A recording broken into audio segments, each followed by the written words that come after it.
ছোটবেলা থেকেই ভাই ফোটার দিনটি আমার কাছে ভীষণ স্পেশাল। তো বিয়ের পর জানতে পারলাম শ্বশুর বাড়িতে ভাই ফোটা নেই। তখন ভীষণ মন খারাপ হয়েছিল আমার মন খারাপ দেখে আমার ননদের হাজবেন্ড বলেছিল, তোমার বাড়িতে যখন নিয়ম আছে তুমি অবশ্যই দিবে তোমার ভাইকে ফোটা।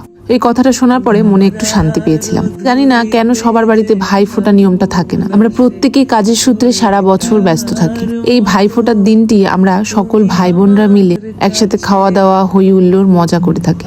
এই দিনটি পালন করতে না পারলে ভীষণ কষ্ট দেয়। আমি এমনও অনেককে দেখেছি যাদের ভাই নেই বোন নেই, তারা জলের ছিটে ভাই বোন বানিয়ে ফোটা দেয়।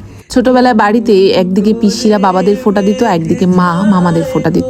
আমার কাছে ভাই ফোঁটা মানেই যে গিফট দিতে হবে সেটা না। বিশ্বাস করবে কিনা জানি না, আমরা ভাই বোন কোনদিনও একে অপরকে তেমন একটা গিফট দেইনি। ছোটবেলায় মা সব জোগাড় করে দিত, আমি ফোঁটা দিতাম। আমি দিদি হয়ে এটাই চাই, ভাই আগে নিজের পায়ে ভালো মতো দাঁড়াক। বিয়ের আগে তো টিউশনি পড়াতাম, যখন হাতে টাকা থাকতো তখন আমি ভাই ফোঁটায় গিফট দিতাম। কিন্তু ওই যে প্রত্যেক ভাই ফোঁটায় আমি গিফট দিতে পারতাম না। সব ভাই বোনরা একসাথে ফোঁটা দিলে আনন্দটা বেশি হয়। কিন্তু এখন তো সব ভাইরা বড় হয়ে গেছে, সবাই কাজে ভীষণ ব্যস্ত হয়ে পড়েছে। তখন থেকে বুঝতে শিখেছি দেওরকেও ভাই হিসেবে ফোঁটা দেওয়া যায়। আমি 2 বছর থেকে দেওরকেও ফোঁটা দিই। জানি না সেটা ওদের কতটা ভালো লাগে, কিন্তু আমার ভীষণ ভালো লাগে।